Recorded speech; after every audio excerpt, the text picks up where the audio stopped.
Phil-Am Brothers sa NBA nagulat sa sinabi ng ama, NBA history ang ginawa. Tara kwentuhan! Isang makasaysayang NBA All-Star event para sa Harper family mga idol dahil nag-compete sila sa NBA Shooting Stars Challenge si All-Star Weekend. Ang event na humalili sa dating Skills Challenge. Magkasama ang Team Harper kalaban ang team ng Knicks at iba pang mga tryo sa Shooting Stars. Bagamat bigo silang makuha ang panalo dahil sa combined na pangit na shooting nilang tatlo, NBA history pa rin naman ang ginawa nila bilang the first family of Asian descent to play in the Shooting Stars Challenge in NBA All-Star history.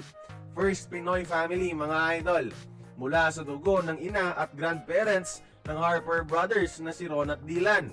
At itong si Dylan Harper at Ron mga idol, ilang ulit na rin binigyan galang ang kanilang Filipino heritage sa dami ba naman ng mga Filipino-related questions ng mga journalists sa NBA All-Star Media Day.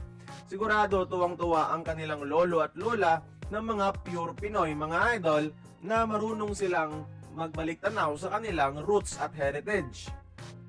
Pero sa isang interview mga idol, nagulat ang magkapatid sa sinabing kontrobersya ng kanilang ama noong tinanong kung nakita daw niya na maglalaro pareho sa NBA ang mga anak na Filipino-American.